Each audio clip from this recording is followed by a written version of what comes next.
Hey, are you thinking about moving abroad, like with your children? Well, if you are, this video is for you.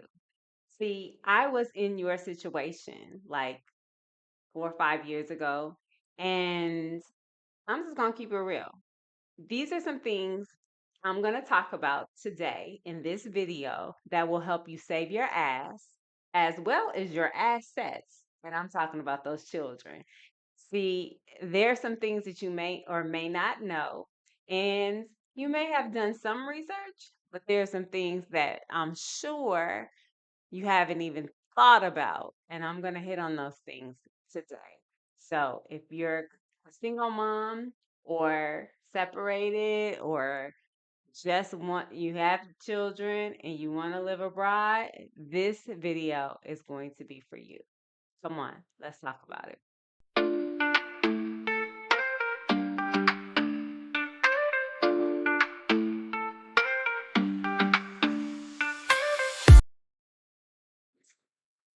All right. So, you know, I I was once in your shoes. Like I was at the brink of moving abroad. And honestly, I'm just gonna be keep it 100 with you. I have been an expat for almost over 15 years. I originally moved abroad in 2009. I lived in South Korea and I didn't have a child. And then in 2021, with my 18-month-old child, I moved to Mexico. Now, at that time, I'm gonna just be honest with you. I didn't think about all of the things.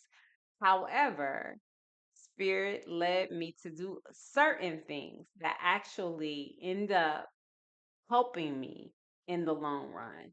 And one of the things that we fail to understand, or at least I did, is that there's another party involved and you have to have consent.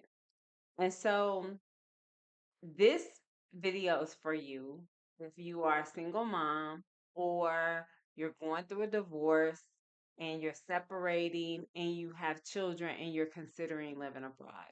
So, for a parent, male or female, however, most of my viewers are females, but if you are a parent and about to be a single parent, this video is going to be for you.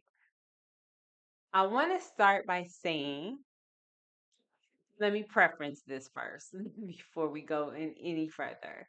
I am not a lawyer, nor have I ever played one on television. I I am not giving you any legal advice. Please go do your own research. I know what I have been through, I know what I did, and I know what saved me. But if you need legal assistance, then please seek out legal advice, not from me. That's my disclaimer. All right. With that being said, let's move forward. So, today I want to talk about knowing your custody status. All right. So let's say you have a child by choice, by accident, or by circumstance. However, you want to put that out there. I don't think that there are any accidents out there, whether you chose to, you know, have this child on purpose or not. They're blessings. Okay. All right. With that being said, if you have found yourself in a situation where you are now a single parent, then I hope at the end of this video, you will have some clarity about how you can move forward. All right. So, knowing your custody status basically just means that, you know, do you have someone on the birth certificate other than yourself that can say, hello, this is my child? And even if you don't, you still need to understand that somebody else has rights, right? So, the number one thing that will get you in trouble is if you have a child and you have another person on the birth certificate, number one, you're not able to get a passport, right? So if you haven't even applied for a passport, you are going to need to understand to even go through the process of getting a passport. If there is a person on the birth certificate, you need their consent. They need to sign off. So when you go to do the application for the passport, they're going to need to sign and they need to be present. Children are getting sex trafficked all day, every day. Let's go ahead and just keep it real. So some of this is necessary to keep children safe. But then the other part of it is that there's some legalities for how you move as a parent. All right. And so with that being said, when you go to fill out the passport, you need that person present. If that person is not present, you need them to fill out a form, and it is a consent form that is also when you go to get the passport application, if the child is under 16, you have to fill out a different application for children under minors under 16.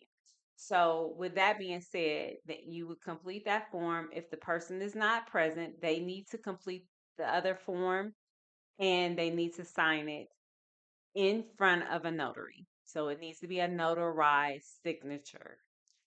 Also, you'll need their photo ID and or passport along with that to even submit to get your passport. If the person is present, then they have to sign in front of no, most of the time you can go to the post office. So at the post office, when you have an appointment, because you have to get an appointment, and they have to see the child as well as the other adult in the situation so that you can move forward. All right, so that's number one. That's if you don't have a actual passport and you need to move forward with the passport. You can't move abroad without a passport. So that's number one. Let's go ahead and take care of that legality first. Um, so you need to have permission. And if this person, let's say the person y'all were together, y'all had this child, they signed the birth certificate, but they've been in the wind. You don't even know how to find them. You are going to need to find them. You are going to need to handle that first. That's key. All right. All right, so legal permission is necessary for your child or children to move abroad. Also, I would recommend that even if you have a passport and you're about to move abroad, that you get a letter of consent for yourself. And I say this because I've never been asked for it, but I have a letter of consent that I travel with. So, because a certain countries won't even allow you to come into the country if you don't have proof. Again, there are so many things happening to children. This is protecting you and your child that anybody could just steal your child and just be in the wind and go to a whole nother country. So, a lot of, not a lot, but some countries, when you go through immigrations, will ask you for the letter of consent. And so you would need to be able to show that. I've never been asked that as long as I've been traveling. I've been to 30 different countries. I've never been asked for a letter of consent.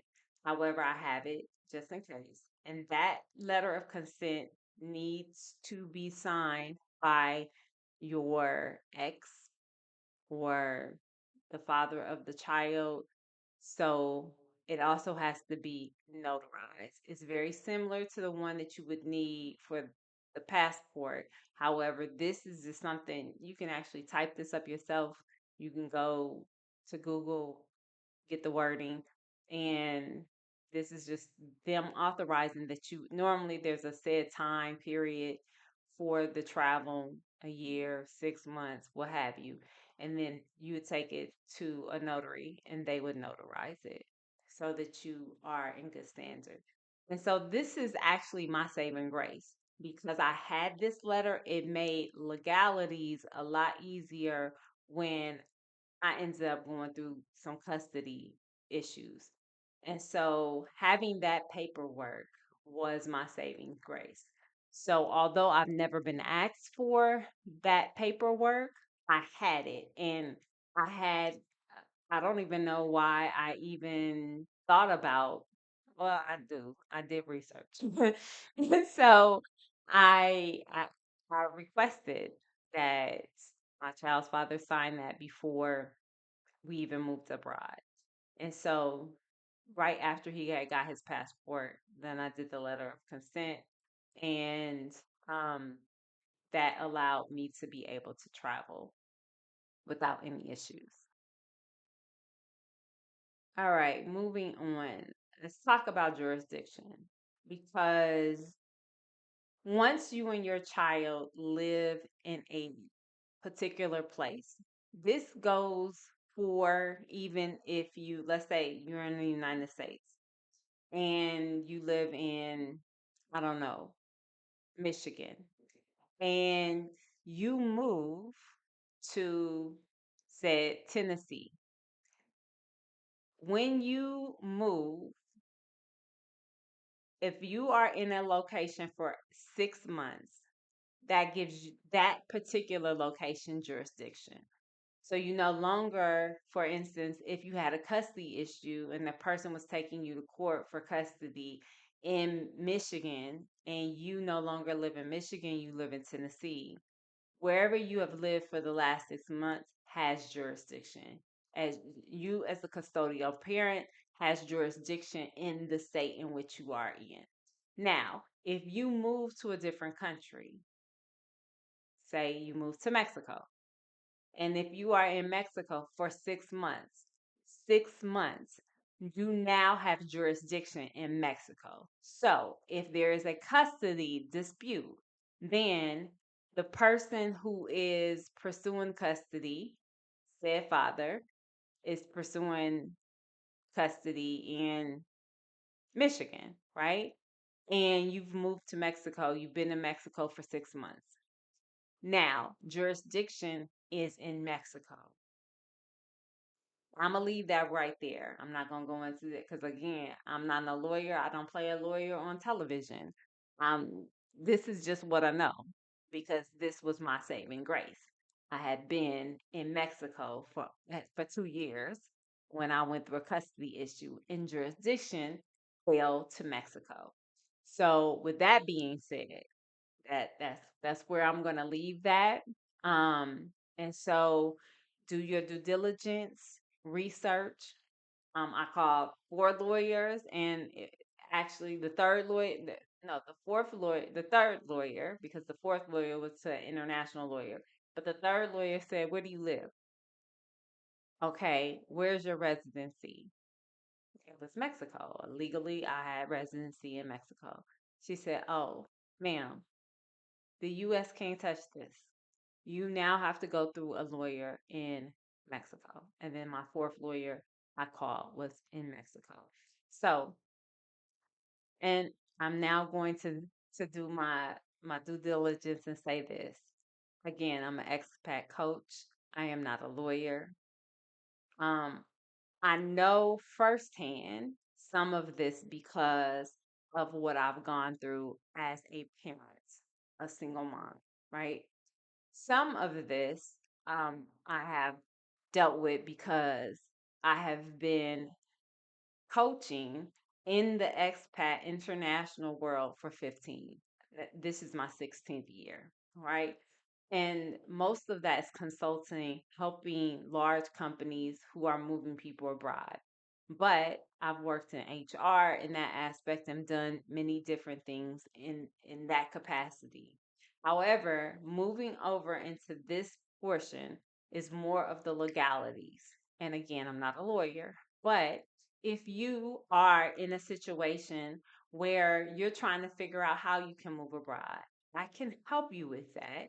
And I'm also going to I've created a whole entire guidebook with sample letters, with links, just so that, to help you through this process. Again, I'm not a lawyer, but I do have some good information from the research I personally did. Now, let's get back to the nitty and the gritty of this, because this is something I never would have anticipated I would have had to go through, but I'm glad that I did because it gave me the resources and the information that I can now help somebody. And that's really what life is all about, is being able to give back and to be able to help other people. So I'm gonna leave that where I left that with the 6 months. All right.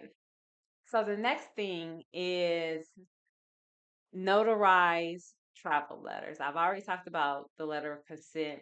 Um, but even if you're co-parenting peacefully, please make sure that you have all the documentation that you need just for your sanity and for peace of mind.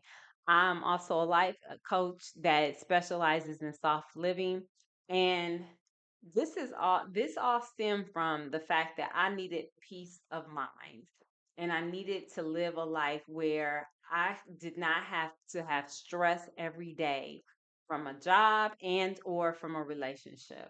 So, make sure that you start your new life on the right foot. Don't get out here in these international streets and you don't have your stuff together. That's why I'm here. I want to make sure that you're not only safe, but that you are making good financial and responsible decisions regarding you and your family. And so make sure you have your notarized letters. Take them with you and your children or child abroad. And this saves with tensions. Um, if you have court orders, you might they might require that you have some paperwork.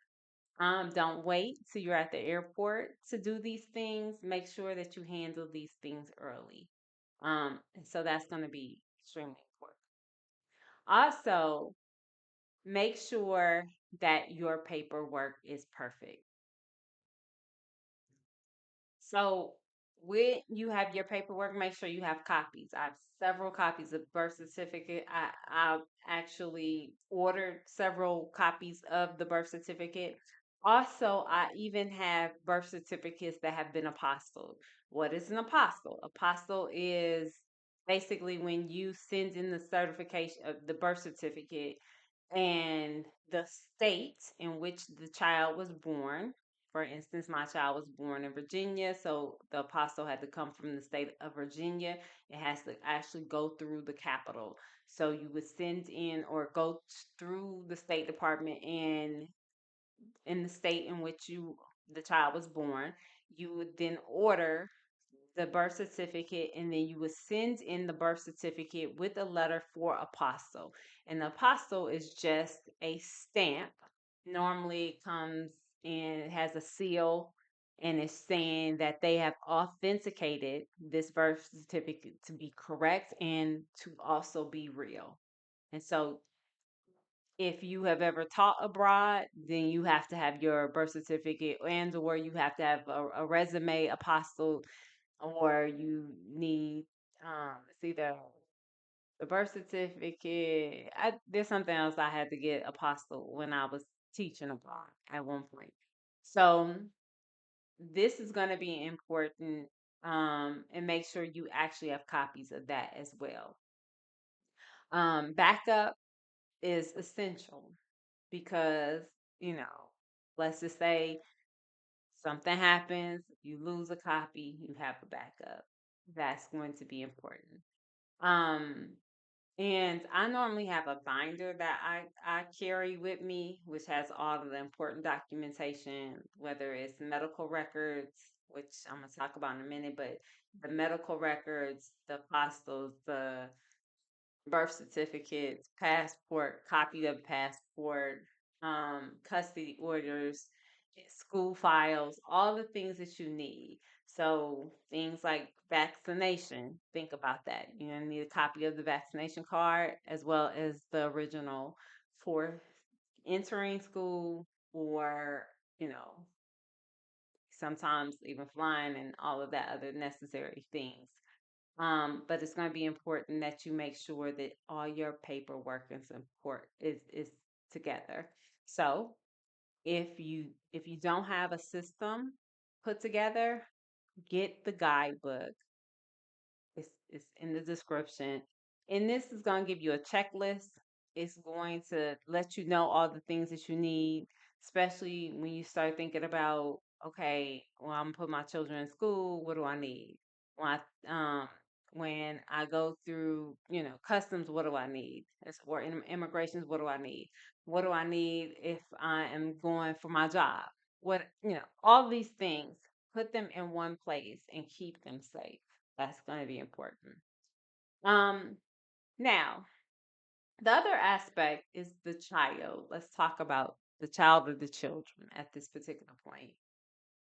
One of the things that I think is extremely important is that you check in with your children or your child to make sure that they are comfortable with this move, that how are they feeling? How are they processing their feelings? And fortunately for me, my child was so young. Um, and so even then, I still like, are you happy? Are you okay?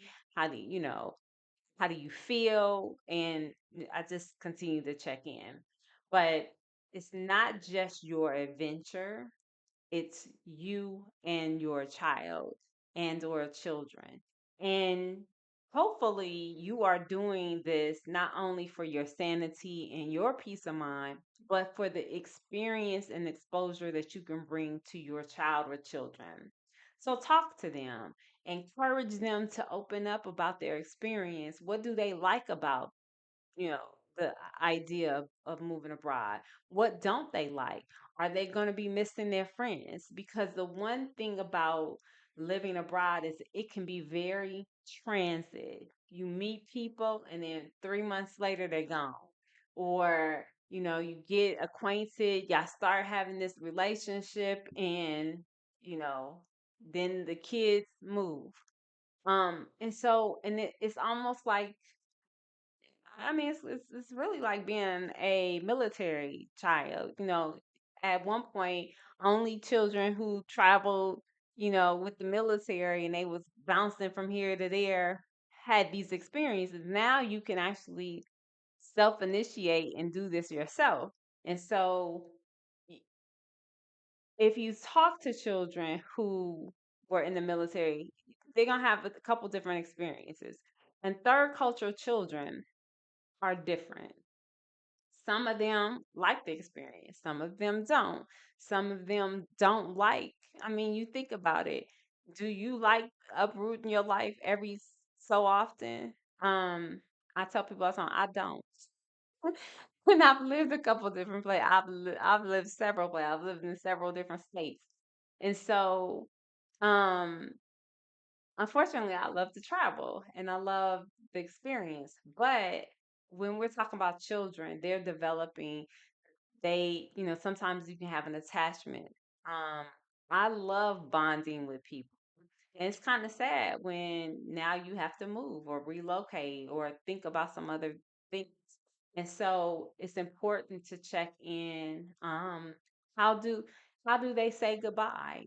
Is there a ritual that you have, where they write all their friends a letter, or you do something special with the people that are in their lives so that they can have closure as they end this chapter in their lives and start a new chapter. So showing them that this is part of their journey and that saying goodbye does not mean forever or farewell, because this is not the end of the relationship. You may be able to keep in contact, do video calls, things like that. But be honest and help them to be honest about their emotions and also honor their emotions because, again, they are accompanying you on this journey. And so that's also going to be important. The next thing I want to talk about is budgets. Yep, the money aspect of it. Budgets are important. You need to budget because between visa runs, between emergencies that can, medical care that may pop up that you didn't expect, from deposits, you're going to spend a lot of money up front before you even start your lovely, soft life living abroad. You are going to outsource the money, right? Oftentimes when you move abroad, you're gonna pay first, last, and current rent.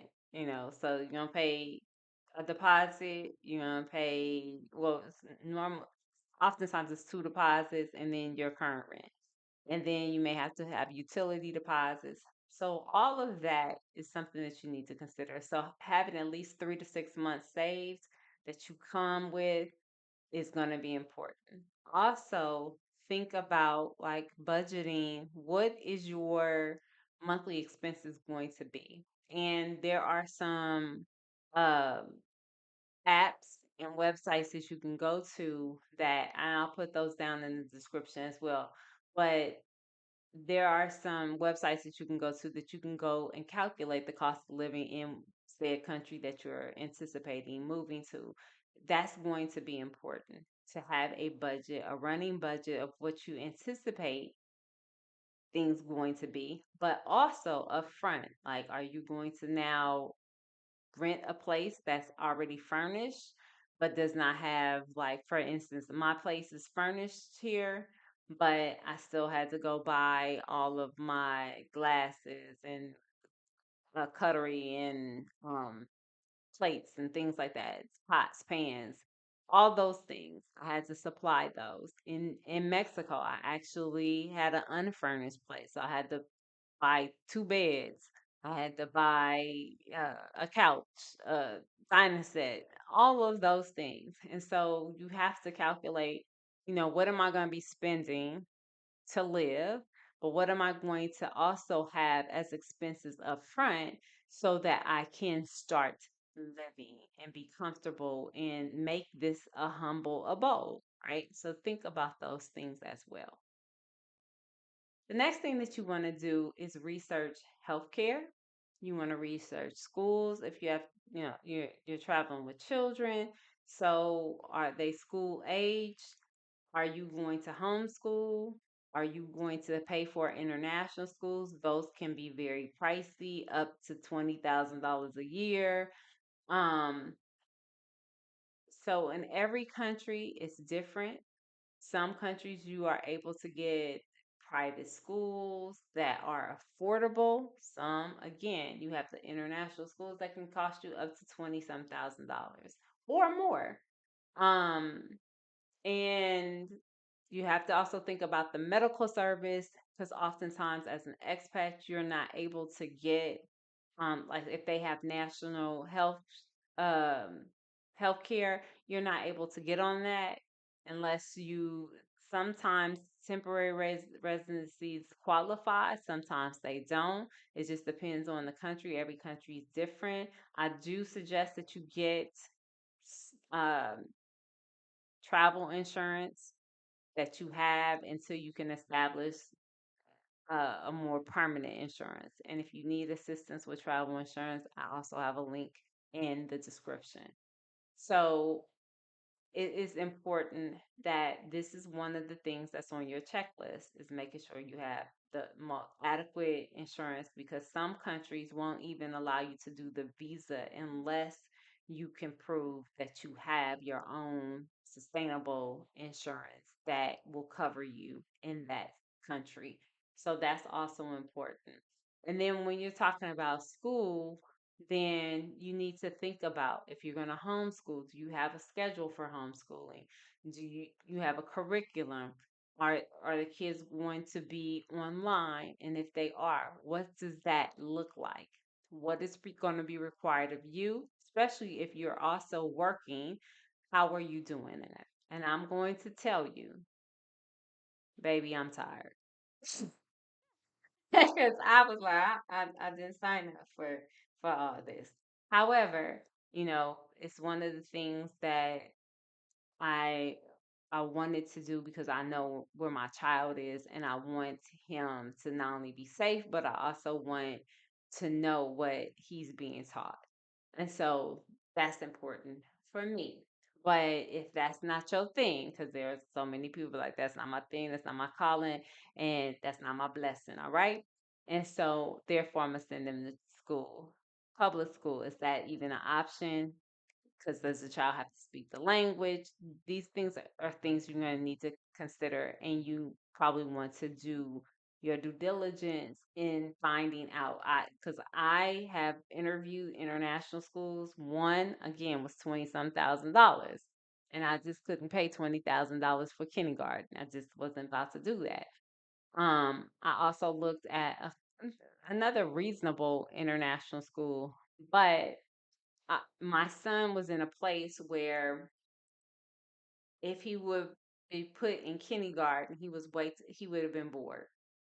And if you would put him in first grade, I don't even think because he can do things on a second grade level in many aspects. And so at that particular time, it just wasn't a good fit to send him and put him in school, and there wasn't going to be a good fit because I didn't want him to act out and be bored. And I didn't want him to be in a situation where he wasn't mature enough because he's not that mature and he wants to play games. And I didn't want to put him where the kids are way more advanced mentally than he is. And I say mentally meaning that, you know, he just, think life is all about fun and games. So sometimes in that focus in a whole year can make a lot of difference. So that was my deciding factor. But that is something that you probably want to think about and really look into wholeheartedly. The next thing is support. And I've talked about this, I've done a couple videos on this, but support is going to be essential. Moving to a place, and have like I've said, I've lived in 3 different countries and 2 with my child. But even with as a single person, I think support is extremely important. And having support and versus not having it is very interesting. So moving to Malaysia, I didn't necessarily I had support system when I got here because I came here with someone. And um she had she didn't live too far from me and we came here from Mexico together. And so it was easier for us to navigate how we were going to move because we did have that support system. If there was an emergency, I have somebody that, let's call this individual and they can help out. Right. And so since then, I have established more people in my network. But at first it was very difficult because there wasn't a already established community, which I've done videos on. And now I have created a more established community of individuals. It's very transit. There are not a whole lot of Black people living here in Malaysia that have come together to establish communities, so to speak. But um, there have been several people who have come together, and you start to form bonds, get to know people, and have a trust factor, and that's important. That's important for your mental stability, for connectivity, for the children to establish relationships, for you to have reprieve and to be able to laugh because let's just be honest, being a single parent is not the easiest thing. And there are times where you need downtime. I needed a break the other day. A mom rolled up, said, I got the baby. Let's go. You rest. Okay. But I had to build that trust factor. I'm not just handing my child off to any and everybody. So you have to build that relationship and you have to get to know people. And you develop that. And so support is going to be extremely important. because if something happens to you, you need to be able to have your child or children be able to call people. You need to be able to know that your children are in safe community where they are able to thrive. And you just need help sometimes. Let's just keep it 100. You need help, and you can't do it by yourself because it really gets lonely when you're by yourself trying to figure this whole thing out. And I don't think humans were meant to be by themselves. That's just my personal opinion. And I'm an introvert. I love being able to be in my house, in my bed. So I think that's also important. So when you have community, it's good to know where the clinics are, parks, safe places. Being alone abroad with kids is different, and it can be stressful if you don't have the right community and a support system. So I can't stress that enough about how important it is and how important it is to your success living abroad. Again, I've been doing this for almost 5 years. Actually, yep, almost 6 years. And um there are good moments, there are bad moments, and there's everything in between. And I would not be the authentic person that I am, who runs and operates my whole entire life with integrity, if I sat here and acted like everything is all great, and that Instagram is the Bible for living abroad. It's not. You have Instagram moments, but if your whole entire life looks like an Instagram page, baby, I don't even know. They cloned you. Don't know who you are, you know. So let's just keep it 100. Like, there are moments where you're tired. There are moments where, especially when you have children, you're stressed. There are moments where you just be like, listen, I need you to go sit down somewhere before I really, you know, blow a gasket, because children will try you, and you can love them and they are adorable and all of that. But and then sometimes you just need adult conversations because you've been sitting around. Look, I have a whole 5-year-old, and he talks a whole hell of a lot. And there are moments where I don't even want to hear him talk anymore. Like, stop talking to me, please. And then when you get the opportunity to have an adult conversation, you don't even want that person to talk. You just want to have silence. Let's just be in the same room and breathe the same air. That's as good as it gets, right? Or you just might need a drink. I don't know.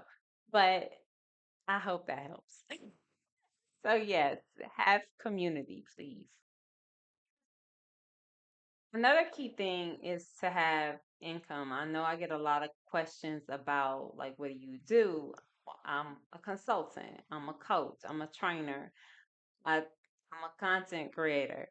But what do you do when you're trying to live abroad and maybe your current job is not one that's transferable? Then I often say, what can you do that is transferable? So it's important that you don't just wing it. Um, can you work remotely? Can you create a remote job? You know, everybody and their mother wants to be a coach. Everybody and their mother should not be a coach. Um, People hang out. You don't have. They don't have. They have certification for coaching. However, everybody is not certified. I have 3 certifications. I have a DEI certification. I have a life coaching certification. I have an emotional intelligence certification. I actually have a intercultural communications certification and a degree in intercultural. So, but there are some people who just everybody is coaching. I'm not telling you to go coach, but I am saying that there's some things, some skills that you have that can be placed online. And even if your current job is not allowing you to live in that space, right, where you can have a remote job, start thinking about the skills that you do have. Maybe you can create some digital products. Those digital products can sell, and you don't even necessarily have to be online, but you have products and services that are being sold um, that are online, right? What are you good at? So these are things that you have to think about: freelancing, training, content creator, web designer, all of these things. You don't even have to talk to people to be a web designer. Just go design a website. You might have to talk to them initially, do a consultation, and then you go into creating. But creating content for individuals who are content creators. If you are supplying their content to them, um, virtual assistants. These are some positions.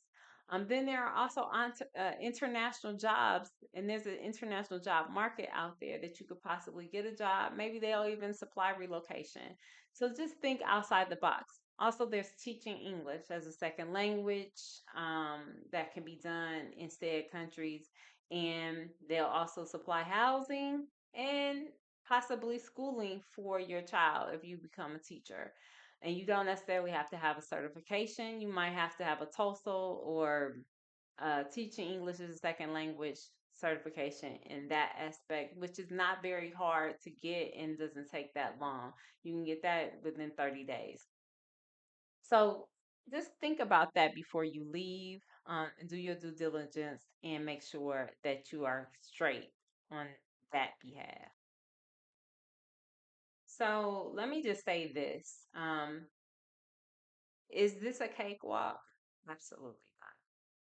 But is it worth it? Absolutely. Um, if I had to go back and do it all again, even with all of the things that I had to endure to get to this particular place, in a heartbeat, I'd do it. Some days are very overwhelming. They are, especially like I just got diagnosed with a health concern and I'm dealing with that. And so there are days that I'm extremely tired and I still have to be all things to myself. I have to be all things to my child because I am a single parent. So if I don't get up and cook, it ain't getting cooked. He's 5. There's some still assistance that he needs that I have to actually provide, right? Um, I'm I'm the teacher, homeschooling. So those things are important.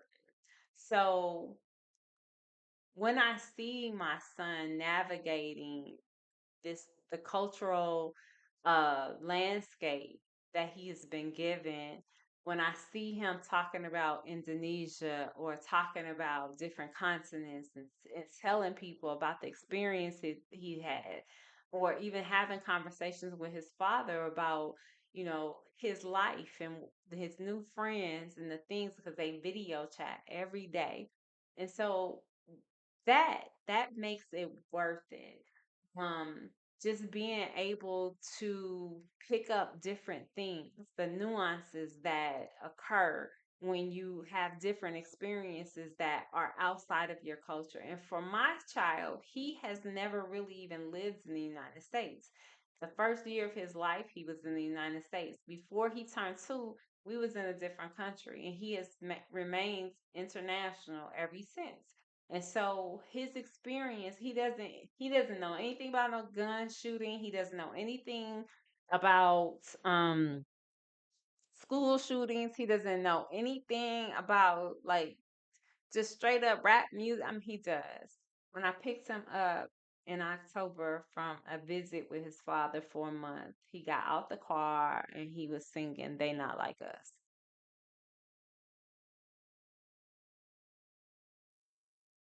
I like Kendrick Lamar, but baby, that's what we doing? Like, I'm gonna need you. You should be doing some equations or something. So I was just like, oh my God. But culturally, he needs to know his culture too. Um, but he also was singing all kinds of songs that I just was like, he turned Lady Gaga. He was like, "Do you know Lady Gaga?" I said, "Oh Lord, who was teaching you about Lady Gaga, and why do you know this song?" And then he's got to singing it. I said, "See, that's why I gotta get my child. I gotta go deprogram my child." And that's exactly it. Took me about 3 months to deprogram the child. But, you know, it's worth it when you start thinking about the grand scheme of things and the experiences that your child would get. Is it a cakewalk? Absolutely not. And there are going to be times, a lot of times, not just a little, a lot of times where you're gonna be stressed and you're tired and you're not gonna have all the support system, especially if you have to build the support and you have to get to know the support. And again, we ain't out here in these streets just trusting any and everybody. I, you know, although we are creating safer environments than probably the one we just came from, you have to do your due diligence and you have to be on it. You still have to be alert and aware, and you can't be all woo woo and be like everybody is friend. No, everybody is not friend, and some people are foe for real, and we need to be clear about that. And so, um, I just want to encourage, stop by today to talk about and talk to my mamas out here who really want to have a better life and provide a better life for their children. And there's some things that you may not have thought about or was like, "Oh, I need to do that." And that's okay. I got you. Like I said, I have a guidebook that is called Solo Mom Abroad. And this is everything that you need to know as far as paperwork and legalities. It's checklist of all the things that you haven't thought about or some of the things you have thought about. But I try to think about all the steps I had to go through, the custody battles, the just wording of different things, and um, rituals as far as your children um, establish relationships and things like that, and just taking self care. I also put those things into this guidebook. So it's worth it for you to sit down and think about like what is it that I need to make this happen. There's budgets in there. There's all kinds of stuff. But if you're interested, please go down to the description and get you a guidebook. Um, I know that some of you just like I seen all the pictures. I want that life over there. I want to go to Thailand. I want to do XYZ. And that's great and it's fabulous. Um, but moving abroad as a single person is one thing. Moving abroad as a parent with a child or children is something that you have to contemplate. Like get your ducks in order so that when you move, you're not causing more stress and more harm than good. You want to create this life so your life is a lot easier so that it flows, that it's intentional. Make sure that you take time to check all the checks and balances and make sure that you are operating in congruency with the other parent and with the legal system so that we don't have no problems and things don't pop up. So go ahead and get the ultimate relocation prep guide and it will help make your life easier. I hope that this helped. Again, I want to be a resource for anybody who needs assistance. I am available. I can always jump on a call one on one. I have a couple things I'm working on that hopefully this will make the process easier as you are doing your due diligence. But again, like I said, I'm not a lawyer. Please go ahead and make sure that you get the legal advice from a professional in that field that can also assist you. But until next time, Make sure that you like, share, subscribe, and also put down in the comments any questions that you may have. I'm an open book. I'm not gatekeeping, nor am I trying to hold back resources that I have gone through. Like if I've gone through it, I know about it, I will tell you. If not, then I may know somebody. I have a bunch of sister girl friends who have done this, who have lived abroad and have children. And so we all have different stories about how we got to a place, of what we experienced, but we have resources. And if I can't help you, I'm always willing to help you find the person who can. Until next time, find your flow, follow your freedom, and always drift deep. I'm your girl, Chad Jones, and peace until I see you again.